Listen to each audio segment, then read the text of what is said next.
ভয়াবহ অগ্নিকাণ্ডের ঘটনায় ভস্মীভূত হলো একটি বেসরকারি ডেলিভারি সংস্থার ভাড়ার অফিস। মঙ্গলবার মধ্যরাতে এই ঘটনায় ব্যাপক চাঞ্চল্য ছড়ায় ইটাহার সদরের জয়কালীবাড়ি এলাকায়। জানা যায়, মঙ্গলবার রাত আনুমানিক 10:30 নাগাদ ডেলিভারি ও অফিসের কাজ সেরে সংস্থার কর্মীরা গেটে তালা মেরে বাড়ি চলে যান। এরপর রাত আনুমানিক 11:30 নাগাদ ডেলিভারি সংস্থার অফিসে আগুন লাগার ঘটনা প্রথম নজরে আসে স্থানীয়দের।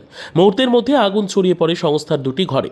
তবে ডেলিভারি সংস্থার ঘরের পাশে থাকা হাই ভোল্টেজ ট্রান্সফরমার অল্পের জন্য অগ্নিসংযোগের হাত থেকে রক্ষা পায়। সংস্থার খবর পেয়ে ঘটনাস্থলে স্থানীয় বাসিন্দারা এসে প্রথমে আগুন নেভানোর চেষ্টা করেন, কিন্তু আগুন আয়ত্তে আসেনি। পরবর্তীতে খবর পেয়ে রায়গঞ্জ দমকলের একটি ইঞ্জিন এসে আগুন নিয়ন্ত্রণে আনে। তবে ততক্ষণে ডেলিভারি অফিসে থাকা সমস্ত সরঞ্জাম ও কম্পিউটার, প্রিন্টার, নগদ টাকা পুড়ে যায়। পুলিশ ও দমকলের প্রাথমিকভাবে অনুমান শর্ট সার্কিট থেকে এই অগ্নিকাণ্ডের ঘটনা ঘটে থাকতে পারে।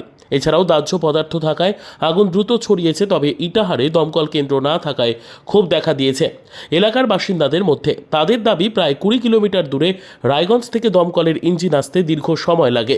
ফলে অগ্নিকাণ্ডের ঘটনা ঘটলে কোনো কিছুই অবশিষ্ট থাকে না, সব পুড়ে ছাই হয়ে যায়। তাই অবিলম্বে ইটাহারে দমকল কেন্দ্র নির্মাণের আবেদন জানিয়েছেন বাসিন্দারা। আপনার নাম? আমার নাম দেবার ঘরাই। কোথায় এটা? এটা হচ্ছে ইটাহার জয়কালী বাড়ি। কি হয়েছে?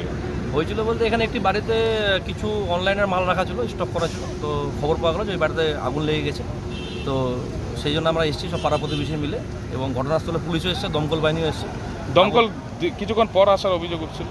হ্যাঁ, আমাদের তো ইটাহার তো দমকল নেই, রায়গঞ্জ থেকে আসতে হয়। ইটাহারে আমাদের ইটাহার বিধানসভা কোনো দমকল কেন্দ্র নেই। রায়গঞ্জ বিধানসভা থেকে আসতে হয়, রায়গঞ্জ ব্লক থেকে আছে, তাতে একটা 20 কিলোমিটার রাস্তা, এটা তো সময় লাগবেই। সেটা তো অভিযোগ আমাদের ইটাহারবাসী একটা আছেই। তো তার সত্ত্বেও ওরা অনেকটা তাড়াতাড়ি এসছে এবং আগুন খুব ভালো মতো নিভিয়েছে। এবং পুলিশ, আমাদের আইসি স্যার, উনি নিজে উপস্থিত আছেন, এবং আগুন এখন কন্ট্রোলে আছে। হ্যাঁ, জনবল পাড়া কতটা আতঙ্কে স্থানীয়রা? আতঙ্ক তো আছেই। দমকলের খুব দরকার ইটাহার। এটা তো অনেকদিন ধরে ইটাহার মানুষের দাবি, দমকল সেন্টারটা আমাদের হয়নি। তো দেখি সরকার এখন কবে দমকল সেন্টার করে, এই আশায় আমরা ইটাহার মানুষ আশা পাচ্ছি। আপনারা দাবি রাখছেন দমকল? অবশ্যই দমকলের দাবি রাখবো না।